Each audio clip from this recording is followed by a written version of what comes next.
Welcome and good evening. I'm just waiting for everybody who signed up to join, and hopefully we'll get everybody in here in just a second. So I wanted really to spend the time today to speak about the major development that we have witnessed in terms of the United Arab Emirates Israel deal and the shepherding this deal with the United States. I think for those who have observed the social media, the press report, have listened to Jared Kushner while he's speaking, both from the plane as well as during his visit to Israel just on the past day or so.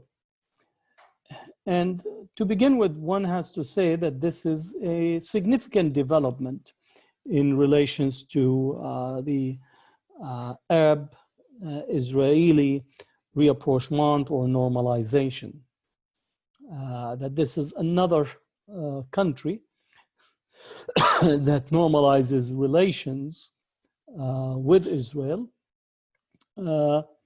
without the Palestinians or to the detriment of the Palestinians. Important to say that Israel already have a treaty with Jordan, a treaty with Egypt. It has a full diplomatic relations with Mauritania.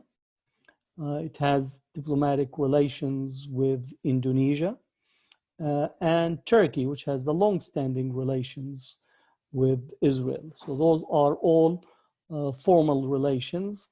And now adding to the mix, the United Arab Emirates, not only normalizing the relations, but having right now what amount to a full bilateral recognition of Israel without any steps or anything done relative to the Palestinians. In essence, today, when Kushner was speaking, and also Netanyahu as well earlier, is that we're moving without the Palestinians and we're not going to wait for the Palestinians.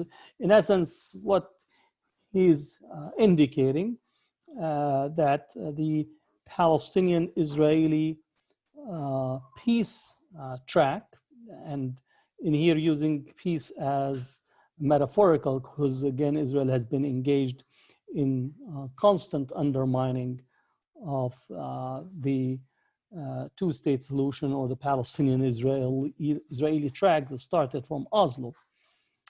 So this is really a major development on another Arab country entering into a bilateral negotiations, bilateral diplomatic recognition at the expense of the Palestinians. The second part of this is possibly the symbolic but more substantive gesture that Saudi Arabia have allowed the Israeli airplane to enter its airspace to move from Tel Aviv to Abu Dhabi and to land in this sense. As we know, the Saudi Arabia does not have any formal relations with Israel and are still, with all intents and purposes, are in a state of hostility. But this is the public aspect of it. The private relations that have been struck between Saudi Arabia and Israel has been warming up for quite some time, and I would argue that actually beginning in the late 70s and continue to accelerate these rapprochement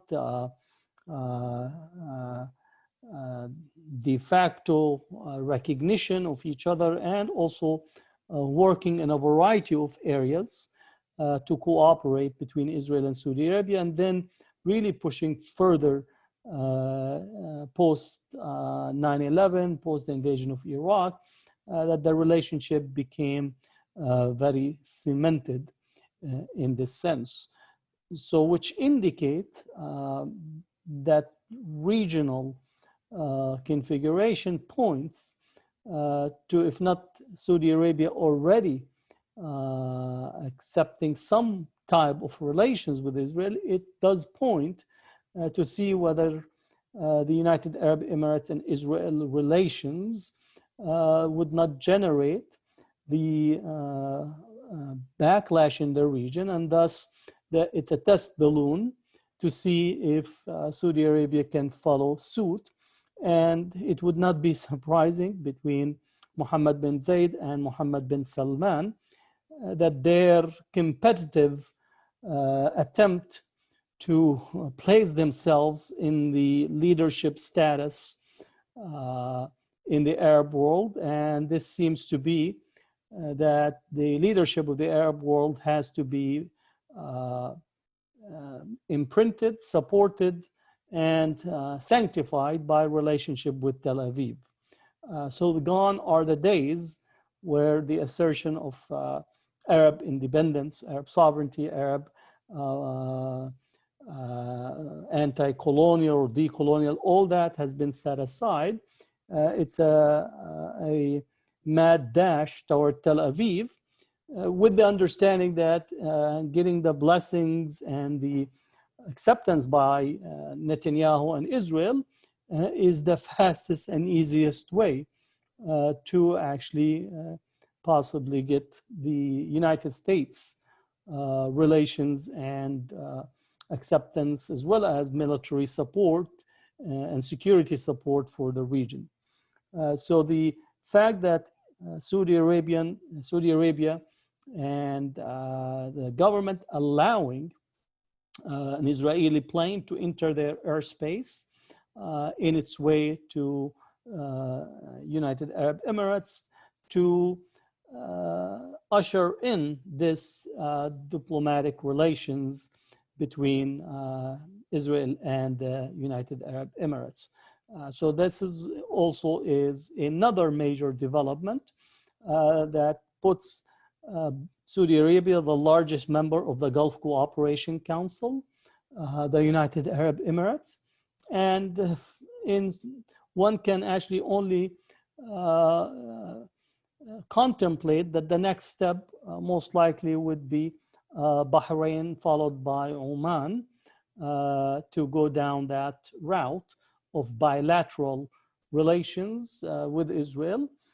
And one has to say that in the Gulf region, Israel has been working diligently for quite some time to become the go-to security experts, surveillance expert, tech networking for these states to actually cement and deepen their security state infrastructure that monitors both the public discourse and every element of the society. So in here, Israel security surveillance know-how has been sharpened, developed, and tested on the Palestinians, and now will be even further used and deepened within the Gulf. So the notions of citizenship, freedom, political participatory engagement, and all that has to be also set aside when we speak about these bilateral relations, that the security package that comes from Israel is a security package that would build upon the repressive state. So that's another element to this bilateral relations, that both Saudi Arabia and United Arab Emirates seems to be on the same trajectory. Let me in here frame Israel's strategy has always been to try to negotiate bilateral agreements with each separate Arab state, while delaying any type of negotiation, or at least frustrating the Palestinian negotiating track, in the sense that Israel have for quite some time strategically understood that the strategic depth, both militarily, economically, as well as in terms of land base and society, extends in the Arab and Muslim world. And as a way to neutralize and bypass that strategic depth that is there, is to pursue bilateral negotiations in such a way to remove strategic pieces that would have possibly extended the support to the Palestinians. And that began with the Camp David agreement with Egypt that removed a major piece. And also one can even take it earlier to Turkey under Ataturk being part of that process of bilateral, then pursuing a periphery strategy to make sure that Muslim states would actually engage Israel. So the relationship with Shah of Iran during the Shah's period, developing relations in sub-Saharan Africa, and you could add also Mauritania and the attempt to try to bring in Sudan. So the bilateral track was always used as a way to weaken the Palestinians' position on any future possible negotiations. So the Palestinians, if they arrive at a negotiations positions, they would actually not only be facing Israel, but they will be facing Arab interests that has been intertwined politically, militarily, economically with Israel.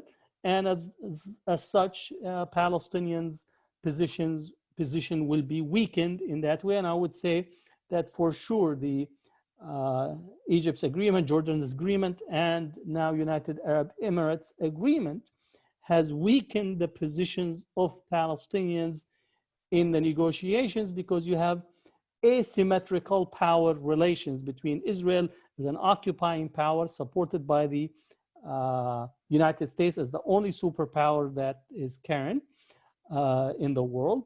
And then behind it is the European powers, NATO, and so on. So Palestinians are in asymmetrical relationships. So they are in a disadvantaged positions just on the basic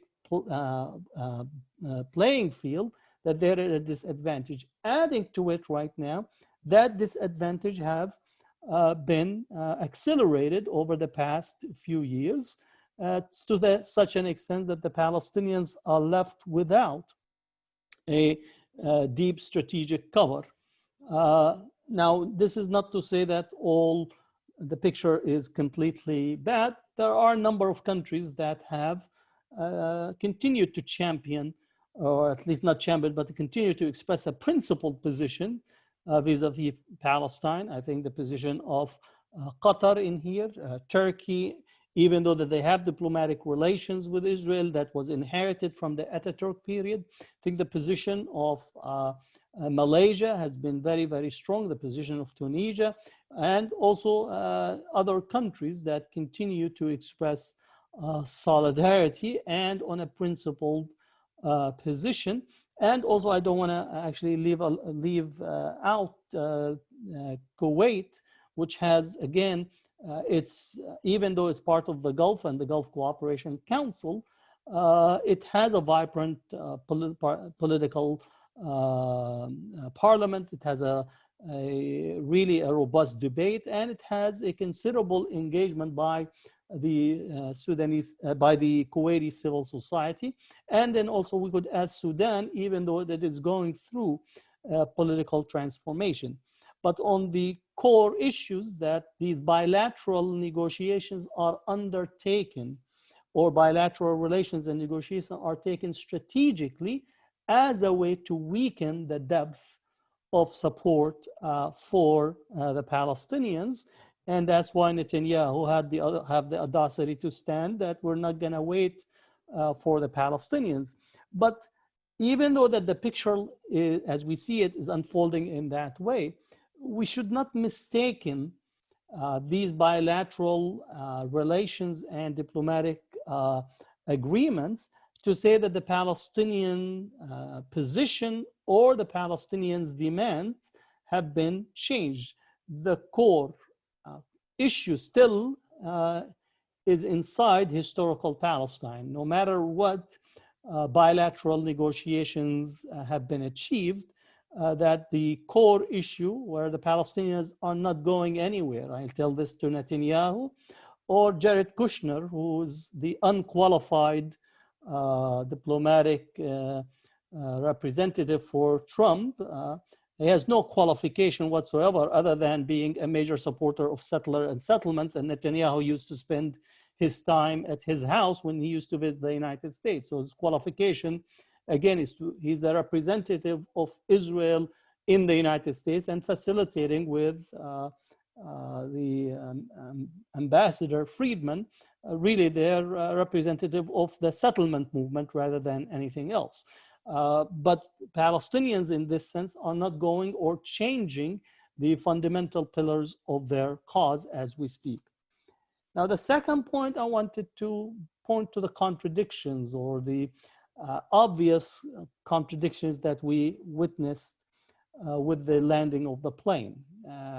The plane has on its side the salam, peace, in Arabic, Hebrew, and in English, but also had on the side of the plane, for those who are observant of the image that I put out on Facebook, is the name Kiryat Gat.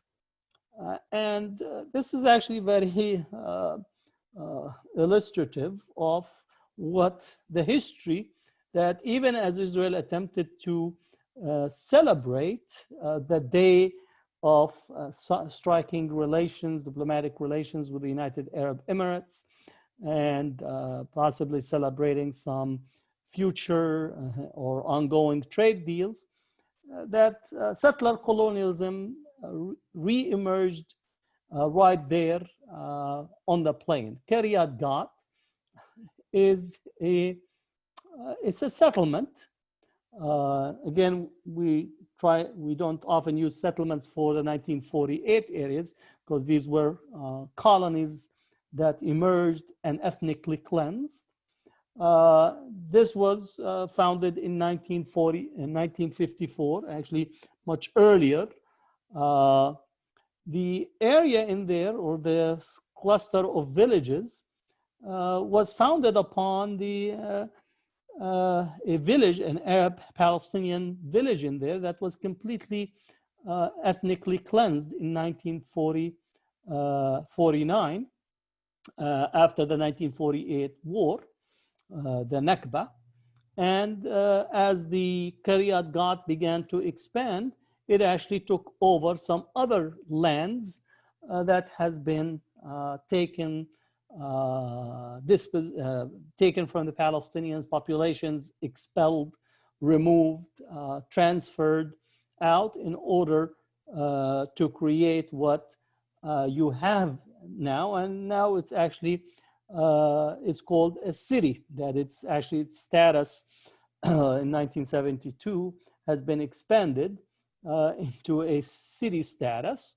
And as such, it's points to the continued contradiction of, on the one hand, the plane having the term, carrying the symbolic term of peace, while simultaneously placing in there the context of Palestinian dispossession, the right of return, the lands that have been confiscated, and the society that has been built upon the structural ruins of the Palestinians.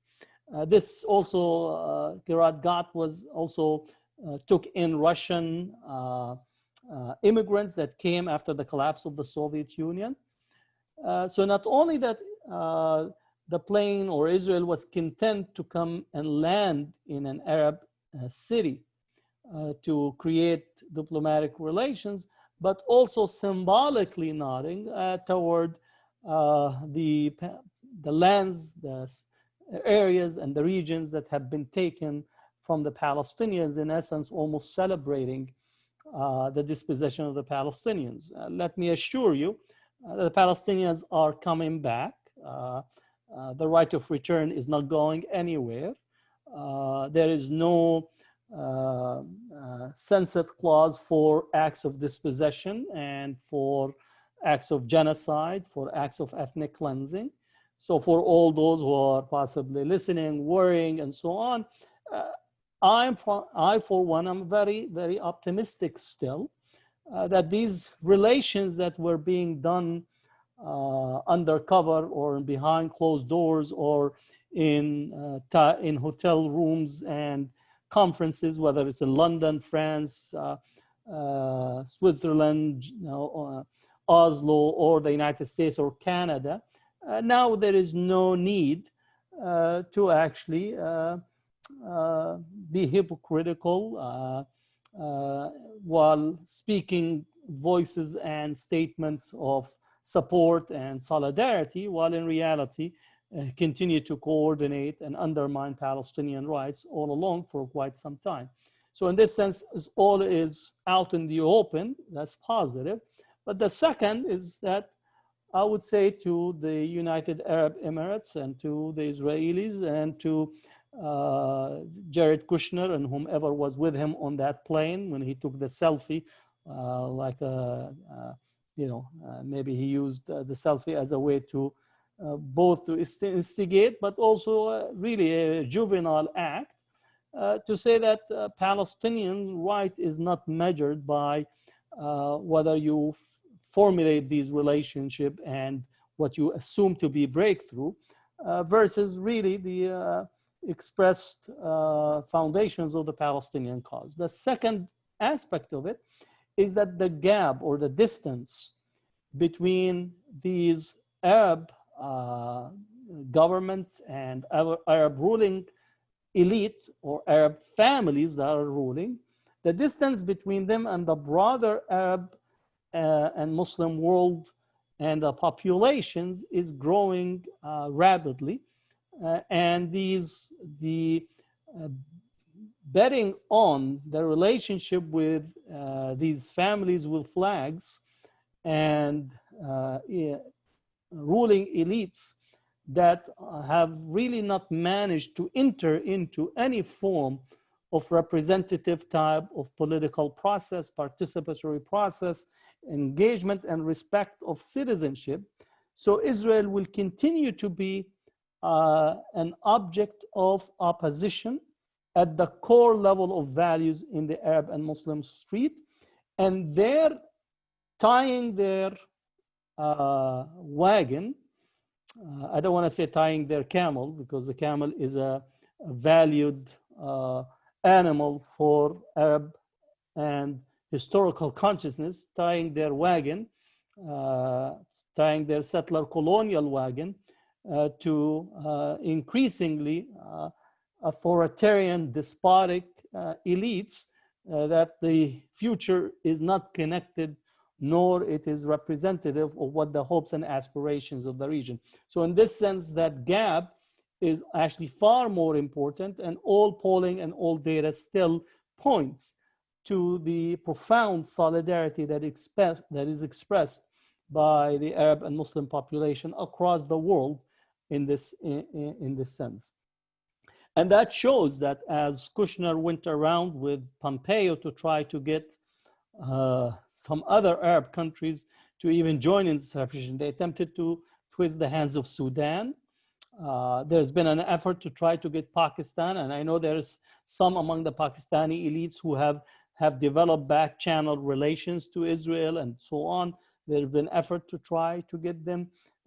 They reached out to Morocco as well to see if it actually participate.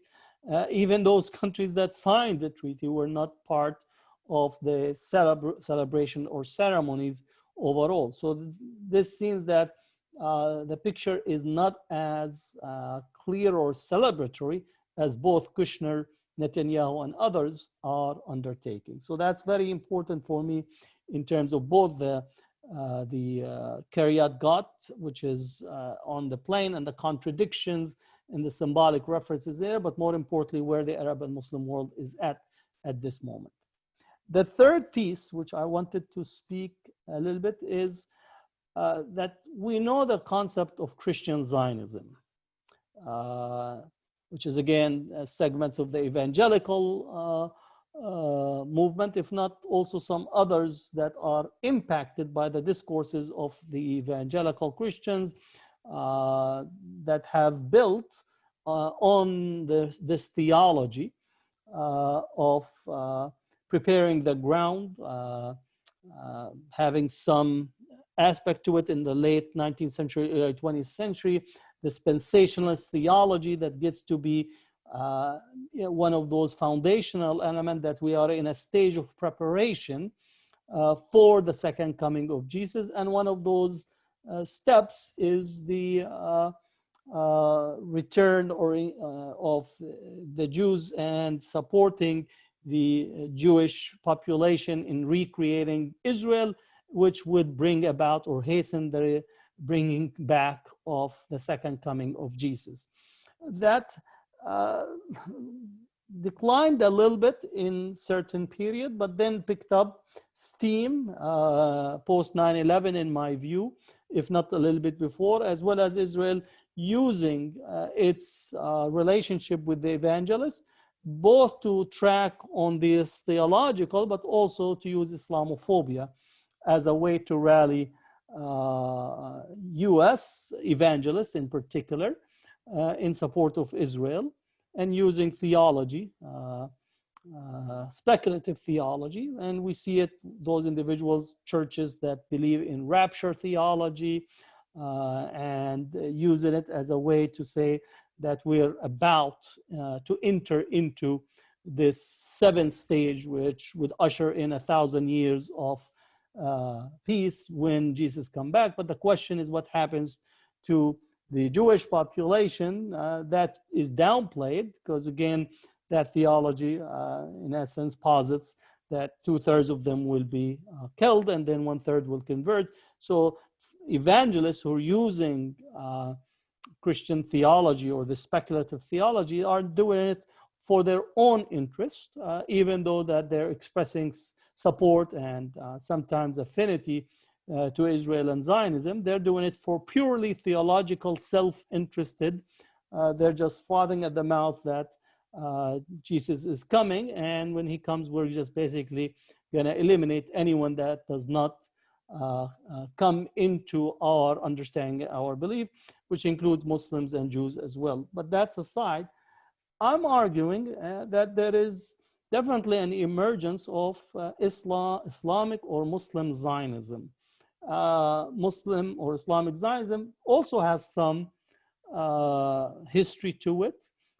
I think you see some part of that in the early part of the 20th century of individuals trying to create rapprochement with Zionism on the basis of a particular type of formulations of interfaith, but interfaith that really embedded in it an acceptance of settler colonialism and acceptance of Zionist worldview relative to the region, and reaching an accommodation at that early period.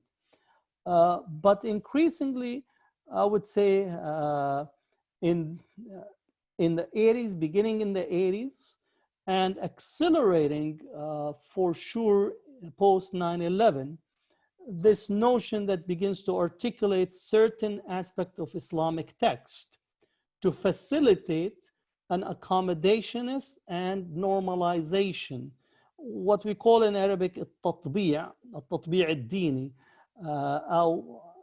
And for me, the tatbiq, to translate it into normalization, is really very problematic. And even the concept of itself of tatbiq or imprint in general is really very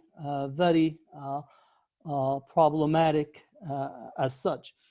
Really, it's if we're going to take the term, it's a betrayal of the foundation of both Islamic text, Islamic history, and Islamic understanding by trying to actually formulate a notion of acceptance of Zionism and acceptance of Israel's worldview relative to both Palestine and the region. Often you see this is represented again. You had the whole discourse that emerged after Egypt signed its peace treaty with Israel, the Camp David agreement. This was what in جنحوا للسلم فاجنح له, that if they lean toward peace, you lean also toward it. And this has again been taken in a distorted fashion. In essence, in here, what we have is not really a peace, but a hegemonic imprint of Israel on the region that is being framed as peace. And some of the religious figures that push this, I would say, have no understanding both of the specificity of Palestine and its experience with settler colonialism, one. Second, I know for sure they're not trained in any type of knowledge base in politics or political history and so on to understand the implication of the statements that they're uttering or the releases that they're putting out. And third, their statement about peace comes after the decisions have been made by those political elites that have been engaging in machination to put forth their plans and then bring in the religious leadership, in essence, to rubber stamp and to support what is already have been decided by those in the power elite, which is also one has to say that should be that if there is a religious engagement in the decision, should be beforehand rather than after the fact, which is often praising the wise decision of leaders that really have not engaged or have given legitimacy to the religious text and the religious ethos in this sense. So what we have is this notion of what I see is the development of Islamic or both Islamic or Muslim Zionism. Now, this also has facilitated not only regionally, the whole notion of coming to Al-Aqsa Mosque and visiting Jerusalem as an expression of spiritual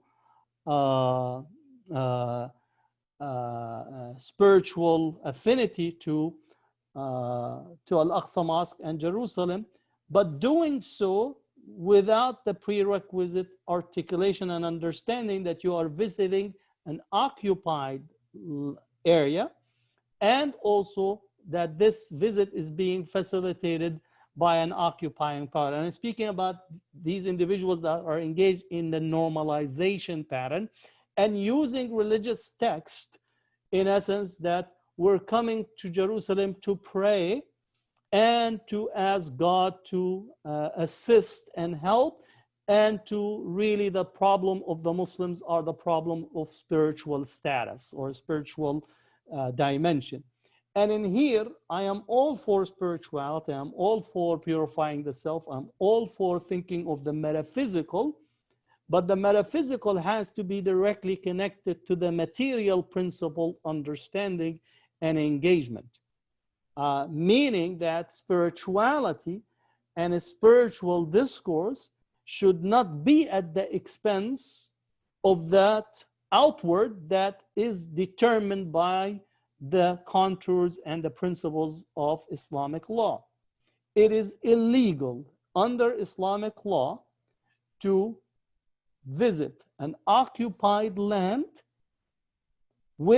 under the protection, invitation, and the expenditure of the occupying power that is facilitating your visit as part of their public relations and part of continuation of occupation and suppression of the people that you are attempting to come and visit. There is a distinction between an individual being invited by the Palestinians to come, to cross the bridge in the way that Palestinians cross the bridge, to go through these checkpoints like the Palestinians go into checkpoints, to wait for hours in the same way that Palestinians wait for hours, to have to sweat and go through the same type of experience, dehumanizing experience, and then to go and visit not Al-Aqsa, but to visit the people who actually take care of Al-Aqsa and to see what they're facing, right? That's a different type of visit than the visit of coming on a VIP trip that you're escorted from, whether it's in the Ben Gurion airport, you're coming through a VIP terminal, you're welcomed as if you have engaged in some type of magnanimous act.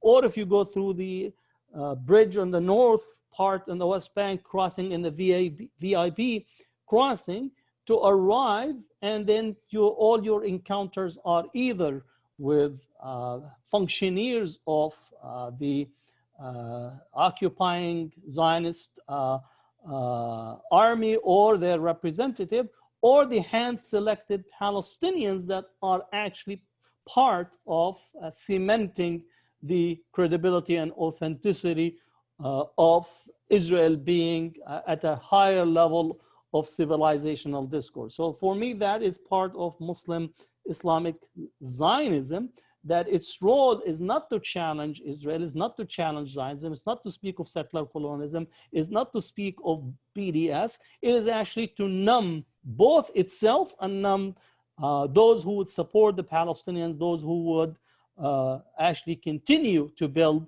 modes of resistance. And every once in a while, when you confront these, what you call upwardly mobile, access-seeking, bridge building, Palestinian backs climbing, every time you talk to them, they immediately go, well, the Palestinians are engaged in violence. This is just one of the stupidest, dumbest responses that you could actually speak of, talking about a people that are living under occupation where every part of their life is subject to violence, both physical violence, epistemic violence, and the structural violence. Occupation is the highest form of violence that is committed against everyone. But this, what you call smart aleck, that basically cannot go without his latte every once in a while or every day, is escorted by a Zionist to come around Jerusalem, take selfies, or engage in these, what you call philosophical discussions, to come back into various parts of what you call other upwardly mobile, and have the audacity, the temerity to say the Palestinians have failed if they just could listen and be like Gandhi-like, right? So when you speak to these people about Gandhi-like, oh, I am a little bit critical about the PDS. So on the one hand, they don't support the Palestinians if they engage in resistance. On the other hand, they don't want to take a position on the PDS. Talk about having your cake, your chocolate, and your settler colonialism epistemic and eating it too, and then having to speak and go up there and to say how you are the sophisticated type, the one that you can understand the finer points of political analysis, but you are actually all what you got is the paralysis in terms of what they are. So this is, for me, are the Islamic Muslim Zionists, that their role in essence is to both use religious texts, use interfaith, use their positionality, especially those that are coming from the global north increasingly, but in partnership with those in the Arab and Muslim world, and engage in this form. There is no spirituality if that spirituality is not connected to the materiality of what the people are going through. Meaning, if you want to pray in Al-Aqsa while stepping on the Palestinians' necks, for me, that you actually have undermined any meaning of the side that you are visiting as a person that is attempting or seeking to attain some spiritual meaning in there. Last part to this is that in the announcement that came out in the discussion is to say, which is in the agreement that other holy sites should remain open for peaceful worshippers of all faiths. This is what you call another poison pill. For those who know Jerusalem and those who know Al-Khalil, for those who use the Hebrew as well as the English transformation of terminology, Hebron, it's Al-Khalil. Again, part of settler colonialism is changing the nomenclature, the names that and transform them, so you actually make a disconnect between the history, culture, tradition, and people. So we know that there's been a constant onslaught at Al-Aqsa Mosque to say that it should be open to all. And increasingly these cluster of individuals that want to build the third temple, which again, our US ambassador to Israel, David Friedman, he is all for rebuilding the third temple, which means the destruction of Al-Aqsa Mosque, which is a property and a territory and a land owned and by the Palestinians. It's subject to the Palestinian sovereignty for under international law. So this whole notion of saying that it should be open to all means that the United Arab Emirates have accepted on determining a particular type of relationship to a religious site that they have no business whatsoever, nor they possibly understand what it means. I'm just not going to give them the credit that they understood what does it mean when they say this. Possibly they, since they welcomed Niran Damoudi, possibly they're saying, well, let's hug, everybody is huggable, everybody is in the same boat. There's no, it's a commercial deal, and therefore with what we could offer, we could offer. So there's a very important here, the systematic process that the settler colonialism, Israeli settler colonialism is engaging in Al-Aqsa has to be understood. They already have created what you call a time boundaries in relations to access. So Palestinians can't access Al-Aqsa Mosque in a fully unfettered access, even for those in Jerusalem. There is actually a time demarcation. And now they're trying to move into a spatial demarcation, which would allow anyone, quote, who wants to visit and to have free access. So all of a sudden, the same type of dynamics that took place in Al-Khalili, in Al-Ibrahimi Mosque in Al-Khalil, as a result of Baruch Goldstein's attack, that it ended up actually taking the full control of Al-Ibrahimi Mosque, and now it's subject to the complete division of a mosque that was built by the Muslims and continue to be in the hands of Muslims. So this statement of unfettered access to and free access for all faiths means that the United Arab Emirates have actually consented through its bilateral relations, bilateral statements with Israel, to intrude on Palestinian sovereignty and rights in Al-Aqsa Mosque, which also impacts Jordanian-Israeli relations, because Jordan has the custodian relationship of Al-Aqsa Mosque. Again, Arab and Muslim political elites, as well as they don't understand the specific nature of what we are confronting when we're dealing with settler colonialism. You might think that you are figuring it out, that you might think that because you have some type of training here and there that you actually understand the dynamics of what is occurring. But time and time again, Arab political operatives, with the advice of whoever wants to climb or access whatever deal they want to have, they commit horrendous, I don't want to say horrendous strategic mistakes. And maybe they have, that's part of what you call the quid pro quo, that Israel wants and the United States are guaranteeing their security, but in return, they will sign on the dotted line on the language. Most likely the language came from Israel, Israeli legal, what you call framers, and checked with the United States team and the Emirati team, which often most likely have hired a public relation firm to look it over, that likewise is connected to this broader.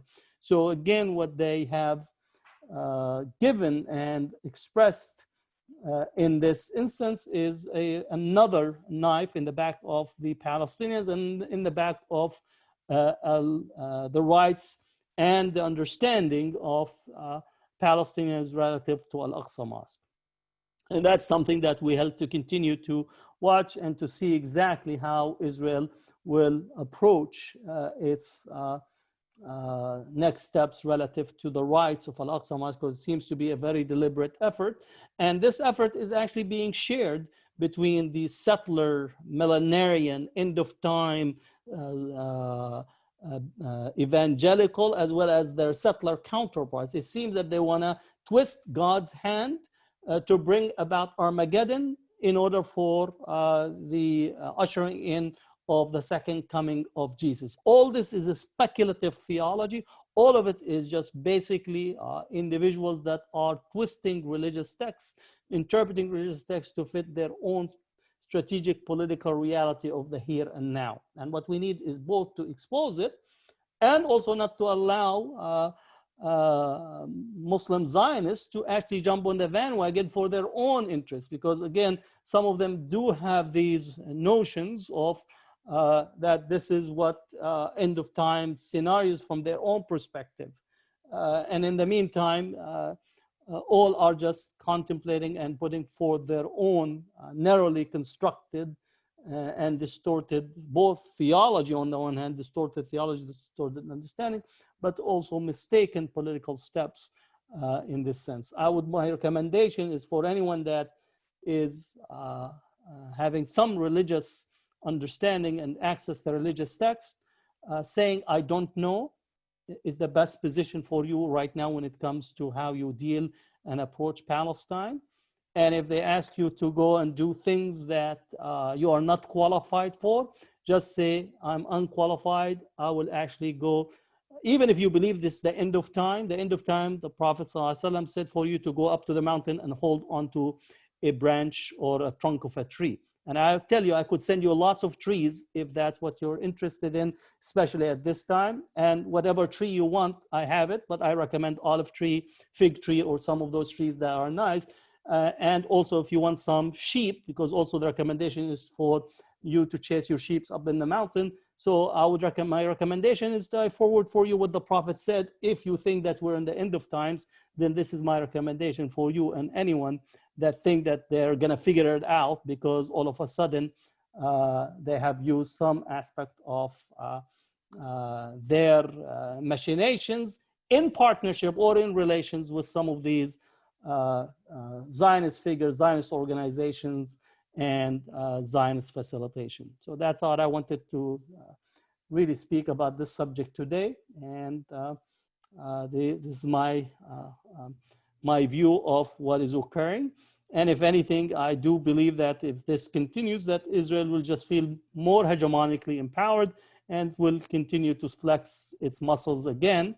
It's already been flexing its muscles on Gaza. I do expect that they will flex their muscles possibly on Lebanon, and then will rally the Gulf and other regions to have another war at it with Iran. In the meantime, just will continue to see that the footprint of Israel's hegemony and the backing of the evangelists and those right-wing in the US for their own purposes, they will just laugh there all the way to the bank. So hopefully that we will be able to alter this trajectory and change what is occurring in front of our eyes. So thank you for listening to me, and you could comment on Facebook. I have a whole, if you want to comment, add your comments and like, share, whatever it is, by all means, and look forward to seeing you again at a future encounter on these episodes or these talks. Yes, Assalamu alaikum, and wish you and all your family and everyone in your life the best. May you continue to have good health, and Assalamu alaikum.